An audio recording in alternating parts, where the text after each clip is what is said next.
¿Qué tienen en común un triángulo, una recta y la mente humana? ¿Y si el alma tuviera leyes tan exactas como las figuras geométricas? Imagina por un momento que pudieras demostrar matemáticamente por qué el amor es necesario para la felicidad humana. No con poesía, no con sentimientos, sino con la misma precisión con la que demuestras que 2 más 2 igual a 4. ¿Te parece imposible? ¿Absurdo? Pues en el siglo XVII, un filósofo judío de Ámsterdam, llamado Baruch Spinoza, escribió exactamente eso. Una obra que demuestra geométricamente las leyes del alma humana, las emociones, la libertad y hasta la existencia de Dios. Su ética no es un sermón religioso. No es autoayuda. Es un sistema lógico tan riguroso como la geometría de Euclides, pero aplicado a las preguntas más profundas de la existencia humana. Y aquí está el problema: la mayoría de personas que intentan leer a Spinoza se pierden en los primeros párrafos, porque no entienden cómo funciona su método. Leen definiciones extrañas, axiomas incomprensibles, y abandonan pensando que es demasiado abstracto. Pero hoy vas a aprender exactamente cómo leer la ética de Spinoza. Y te prometo que al final de este video, no solo entenderás su método geométrico, sino que tendrás las herramientas para navegar una de las obras filosóficas más revolucionarias jamás escritas.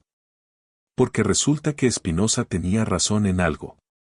Si el universo tiene orden, la ética también debería tenerlo. Capítulo 1. El revolucionario experimento de Spinoza. Para entender por qué Spinoza eligió las matemáticas para hablar del alma humana, tenemos que viajar al siglo III a.C., a la antigua Alejandría. Allí, un matemático llamado Euclides y sus discípulos crearon una de las obras más influyentes de la historia, Los Elementos. No era solo un libro de matemáticas. Era una revolución en el pensamiento humano. ¿Por qué?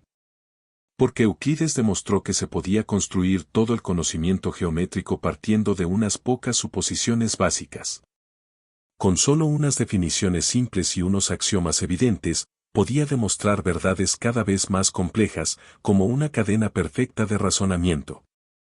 Era conocimiento puro. Sin opiniones. Sin emociones. Sin manipulación.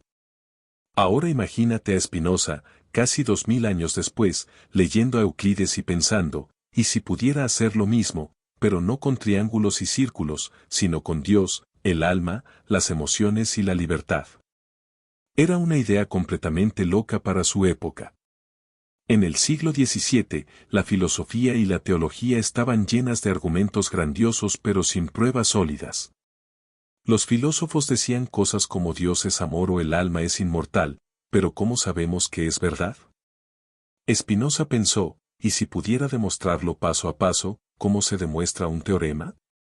Y así nació uno de los experimentos intelectuales más audaces de la historia, demostrar la ética según el orden geométrico. Pero aquí viene la pregunta que todos se hacen. ¿Cómo exactamente se demuestra algo tan abstracto como la felicidad humana usando matemáticas? La respuesta está en 3 elementos que Spinoza tomó directamente de Euclides. Capítulo 2. Los 3 pilares del método geométrico.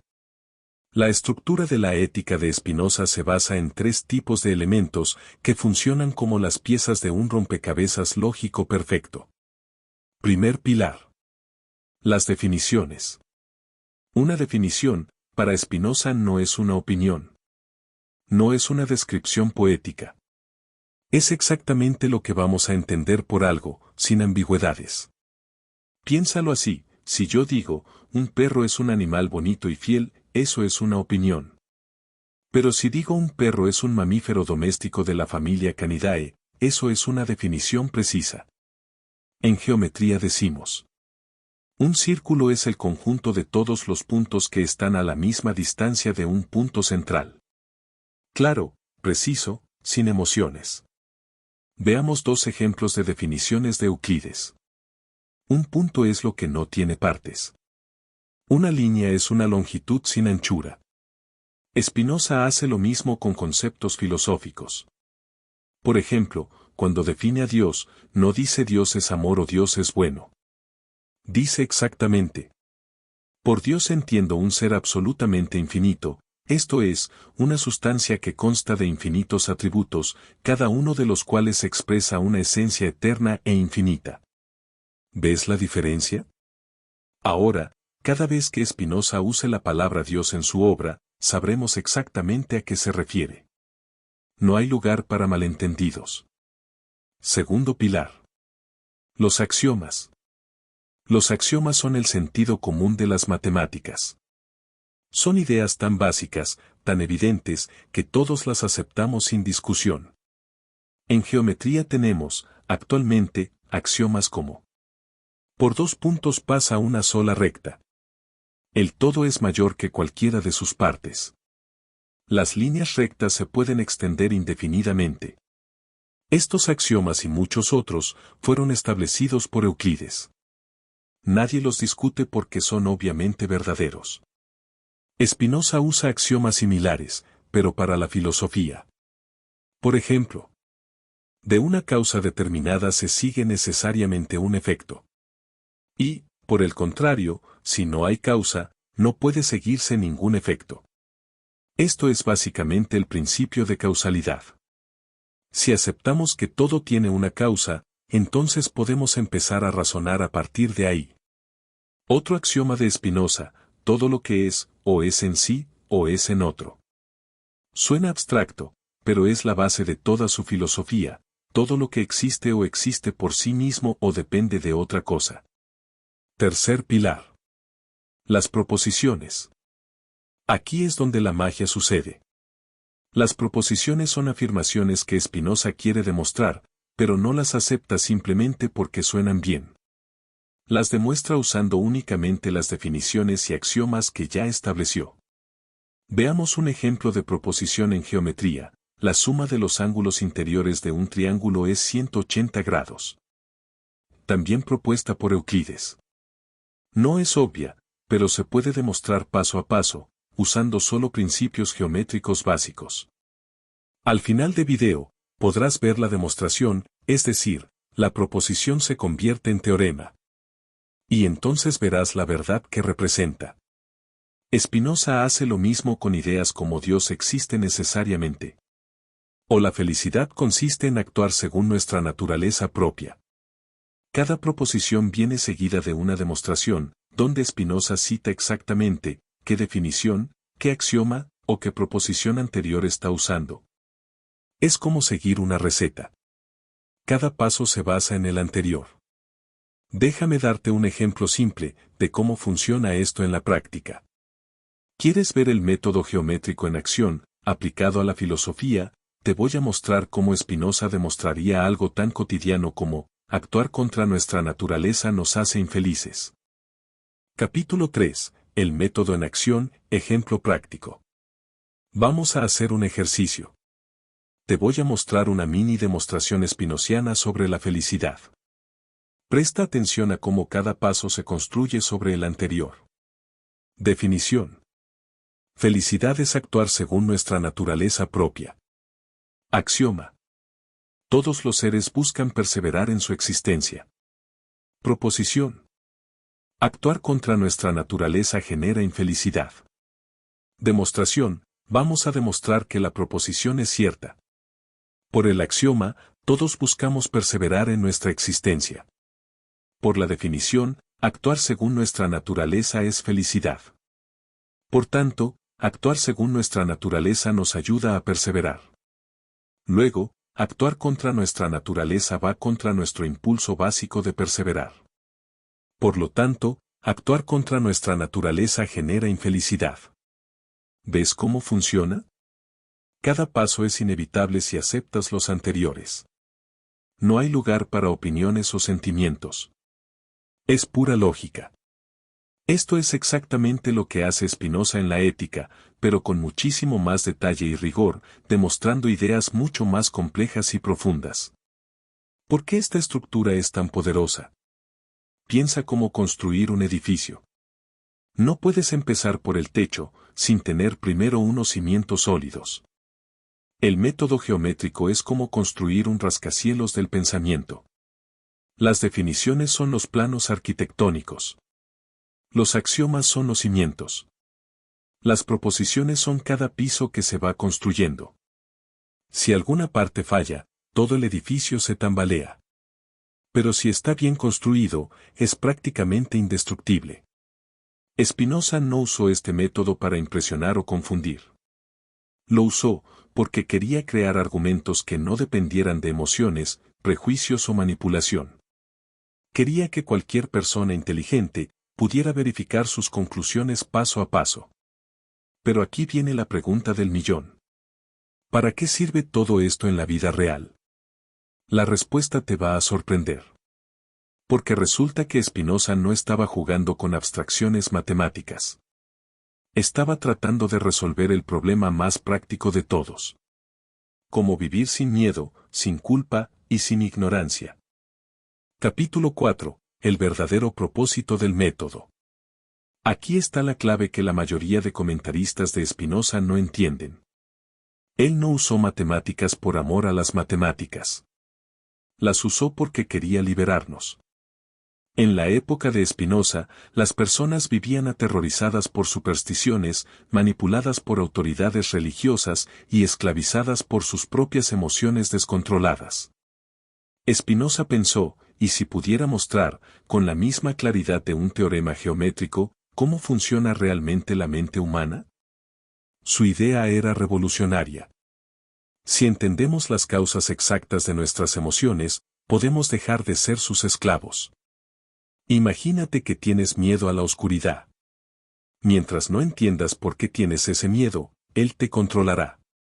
Pero si entiendes que es una respuesta evolutiva, que ya no necesitas, puedes superarlo racionalmente. Spinoza aplicó esta lógica a todas las emociones humanas, el odio, la envidia, la tristeza, pero también el amor, la alegría y la esperanza. Para él, todo puede ser comprendido con la misma claridad con la que entendemos un triángulo. La geometría de las emociones. Esto suena abstracto, pero es profundamente práctico. Déjame darte un ejemplo. ¿Por qué sufrimos cuando alguien que amamos nos rechaza? La respuesta típica es, porque duele, porque el amor es así, porque la vida es injusta. La respuesta de Spinoza sería, sufrimos porque hemos puesto nuestra felicidad en algo externo a nosotros. Y cuando esa cosa externa cambia, nosotros nos vemos afectados necesariamente. Si entendemos esta cadena causal, podemos aprender a amar de manera que aumente nuestra propia potencia en lugar de disminuirla. El mapa hacia la libertad. El método geométrico de Spinoza es como un GPS para navegar la condición humana. Te dice exactamente dónde estás, por qué estás ahí, y cómo llegar a donde quieres ir. Pero aquí está lo interesante, Spinoza no promete que el camino sea fácil. Dice que es necesario. Como en matemáticas, las consecuencias se siguen inevitablemente de las premisas. Una premisa es una proposición o hipótesis. Si entiendes las causas de tu sufrimiento, puedes transformarlo. Si entiendes la naturaleza de la alegría, puedes cultivarla. Si entiendes qué es realmente la libertad, puedes alcanzarla. Pero solo si sigues el método. Solo si estás dispuesto a pensar con el rigor de un matemático sobre las cuestiones más íntimas de tu existencia. Y ahora que entiendes el método, estás listo para el verdadero viaje. Porque la ética de Spinoza no es solo un libro de filosofía. Es una ruta de transformación personal dividida en 5 etapas. Capítulo 5. El mapa completo de la ética. La ética de Spinoza está dividida en 5 partes, y cada una es como una etapa en un viaje espiritual, guiado por la razón. No son capítulos aislados. Son pasos necesarios en una transformación completa de la conciencia humana. Parte 1. De Dios. Aquí Spinoza redefine completamente qué es la divinidad. Olvídate del Dios antropomórfico de las religiones tradicionales. Para Spinoza, Dios es la totalidad de todo lo que existe, la naturaleza, las leyes físicas, tu mente, mi mente, todo. Es la sustancia infinita, de la cual todo lo demás son manifestaciones. Parte 2. de la mente. Una vez que entendemos qué es Dios, Spinoza nos muestra que nuestra mente es literalmente una parte de la mente infinita de Dios. No somos almas separadas encerradas en cuerpos. Somos aspectos finitos de algo infinito. Esto cambia completamente cómo entendemos la conciencia y la identidad. Parte 3. De las emociones. Aquí viene la parte práctica. Spinoza analiza matemáticamente el origen de todas nuestras emociones. ¿Por qué amamos? ¿Por qué odiamos? ¿Por qué tenemos esperanza o miedo? Y lo hace sin juicios morales, como un científico estudiando fenómenos naturales. Parte 4. De la servidumbre humana. Esta es la parte más dura. Spinoza nos muestra exactamente por qué no somos libres. Cómo nuestras emociones descontroladas nos convierten en esclavos de fuerzas externas. Es un diagnóstico despiadado pero necesario de la condición humana. Parte 5. Del poder del entendimiento. Y finalmente, la liberación. Spinoza nos muestra cómo el conocimiento racional puede transformar nuestras emociones destructivas en alegría genuina. Cómo podemos alcanzar lo que él llama la beatitud. Un estado de felicidad que no depende de circunstancias externas. Cada parte se construye sobre la anterior, con rigor matemático. No puedes entender la libertad, sin antes entender la esclavitud. No puedes entender las emociones, sin antes entender la mente.